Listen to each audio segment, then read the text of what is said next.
The stability of Vladimir Putin's regime hangs by a single thread, and that thread has a name: Ramzan Kadyrov. Kadyrov isn't just a regional boss, he's the linchpin of Putin's personal security.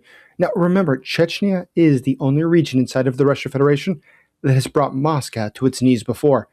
If instability breaks out there, Vladimir Putin doesn't just face a war that he cannot control, he loses the very forces that he relies on to suppress rebellion at home. And right now, the unthinkable is happening. Ramzan Kadyrov is apparently in the hospital with critical kidney failure. That power vacuum was dangerous enough. But then the news broke on January 16th, and now that timeline has accelerated. I'm Dr. Jason Smart, Kiev Post Special Correspondent and National Security Advisor. Subscribe now and consider becoming a channel member if you want the latest on what is really transpiring globally. Thank you. So Radio Free Europe reports that Kadyrov's heir apparent, Adam Kadyrov, is in serious condition following a mysterious car crash in Chechnya's capital of Grozny. Now, a dying ruler and a targeted heir? That is how warlord systems shatter. In a clan-based society like Chechnya's, loyalty evaporates when the line of succession blurs. Moscow now faces a binary choice: to pay the exorbitant price for obedience or send the federal troops and risk a third Chechen war. The Kremlin in the past few days has been silent, and that already is saying quite a bit. Now, for years, many people mocked the Kadyrovites, the soldiers of Kadyrov, as TikTok soldiers, the soldiers who make videos of so-called combat while they never actually show up to battle. But that missed the point. Vladimir Putin doesn't keep the Chechens around so that they can fight inside of Ukraine. He has them there, close to Moscow, so that they can protect his regime. They are there to fight Russians. They are his Praetorian Guard, outsiders paid to protect the emperor within the city limits. Russian conscripts might hesitate to fire on their own people, but Vladimir Putin, he bets that the Chechens will have no problems firing on Russians during an attempted coup. But if Grozny ignites, those guards, they won't stick around Moscow. They will snap back to the Caucasus to defend their own clans and their own territory. A guard that runs home leaves the emperor naked, and we are approaching a turning point that could very well shatter the Russian Federation. So understanding Chechnya is the key to understanding why a single car crash sends tremors through the Kremlin. Chechnya is not just a region. It is in fact a distinct nation held captive within the Russian Federation. Most Chechens are Muslim, possessing a separate language, identity, and a centuries-long proud history of resisting Russian control. The geography there is rough. It's mostly mountainous, and that acts as a fortress against foreign invasion. Located about 1,500 kilometers or 930 miles south of Moscow, it has fought for freedom for centuries. However, Ramzan Kadyrov has ruled there since 2007, a power that was granted to him only because he betrayed his own people, switched sides, and backed Moscow against those who sought independence. Now, history shows why Moscow is terrified. Back in 1994, during the First Chechen War, there was an expectation it would be a quick Russian victory. However, in 1996, it ended with total humiliation for Russia.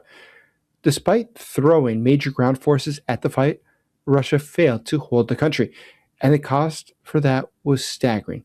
Voice of America estimates that about 8,000 Russian troops were killed or injured. About 50,000 Russian troops were wounded.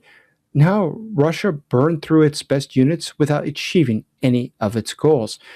And when Moscow returned in 1999, they swapped that strategy for a new one: pure brutality. Following the 1999 apartment bombings, in which then FSB Director Vladimir Putin blamed on the Chechens, though quite obviously it was not the Chechens, it was Putin himself who did it to increase his popularity before the next elections. But I digress. The gloves came off, and the Kremlin decided to begin this new war with Chechnya.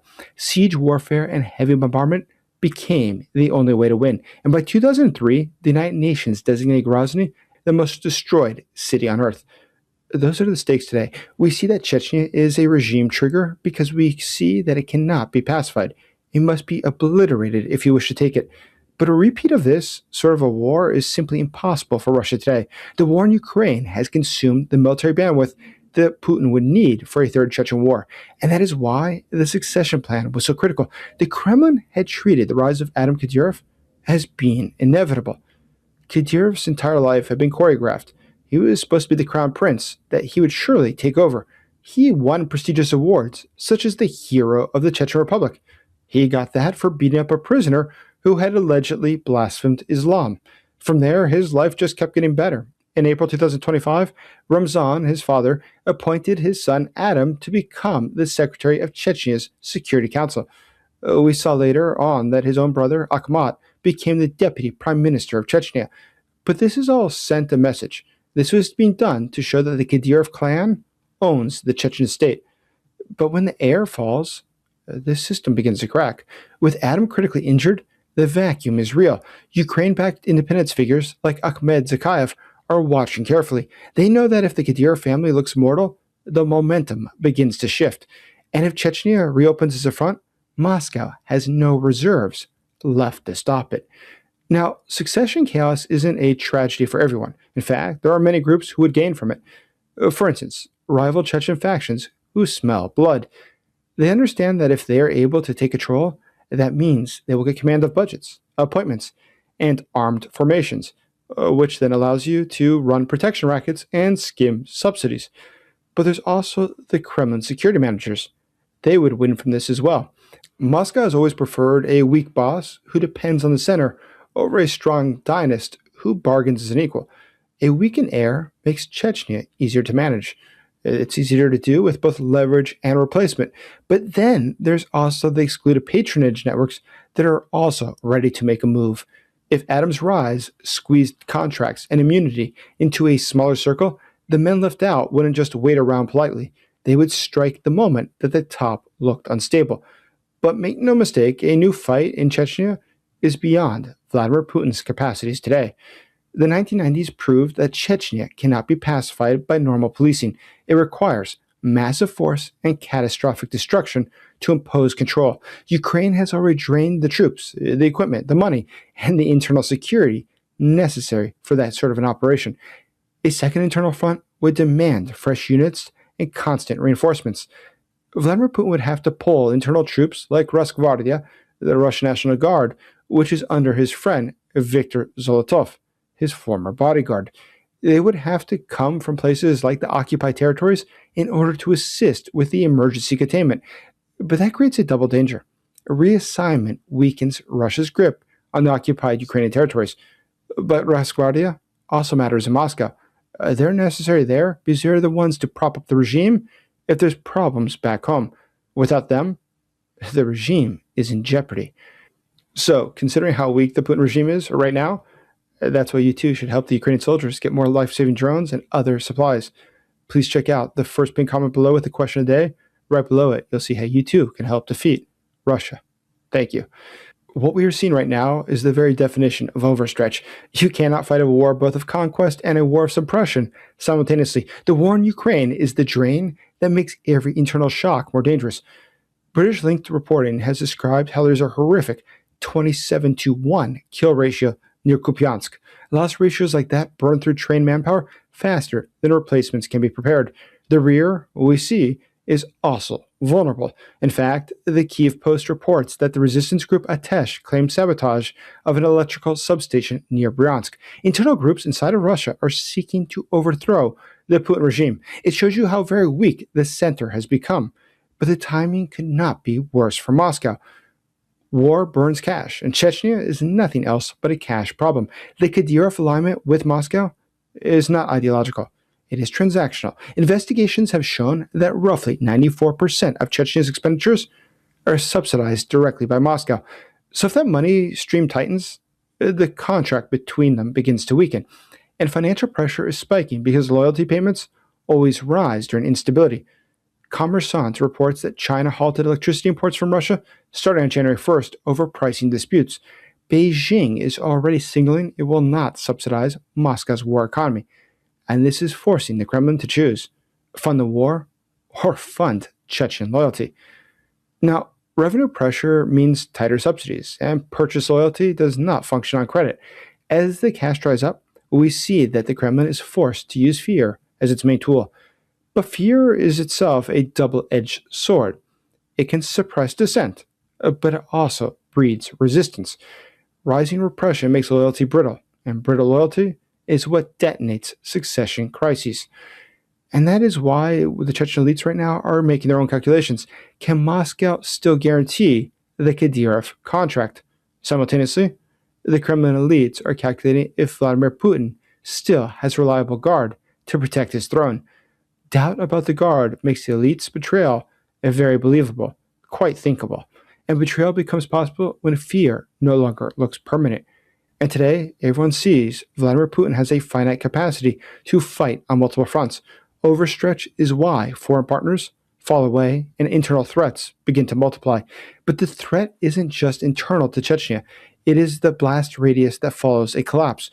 We must remember that the North Caucasus are a powder keg where the fuse has already been lit. Look at Dagestan and Ingushetia. In late 2023, we saw massive riots there at the airport in Mekhchala. Police were helpless for hours, but it wasn't just a riot, it was a stress test. It was a test of whether or not the federal authorities had control of the regions. And what we saw was that Moscow failed the test. Now, if the Kadyrov regime in Chechnya fractures, that instability will spill over the borders that are already bleeding. Ramzan Kadyrov has spent years aggressively seizing land from the neighboring Republic of Ingushetia. This created deep-seated hatreds that are waiting for a moment of weakness to be settled by force. Furthermore, the nature of the next war will be fundamentally different from the 1990s. In the 1990s, the Chechens fought with grit and captured Soviet weapons. However, today, the Chechen diaspora, it's fighting inside of Ukraine, on the side of Ukraine against Russia. Battalions like the Sheikh Mansour and Jokhar Dudayev battalions are mastering modern drone warfare, encrypted communications, and NATO standard tactics. If these veterans returned home to fight for independence during a succession crisis, they won't just be fighting with AK-47s. They will be bringing the very same FPV drones and tactics that they learned on the battlefields of Donbass in fighting Russia. Moscow's internal security forces, the Rosgvardia, are equipped for riot control, not for defending against swarms of kamikaze drones piloted by combat veterans. And this is the nightmare scenario the Kremlin fears most: a technological leap in insurgency warfare occurring exactly when their Russian army has been hollowed out. The barrier between a frozen conflict and a raging fire is thinner than anyone in the West seems to realize. One option is to keep feeding the Ukraine war and accept higher internal risk. The other is to pull inward and save the regime, conceding operational space inside of Ukraine. But either move, it signals weakness to rivals inside of the Russian Federation, and weakness invites new tests from every other restive region. Vladimir Putin's house of cards is trembling, and now a storm is building. There is a lot going on now, and things are about to get dicey. Make sure you check out this video, and you'll understand why. As always, thank you for supporting Ukraine.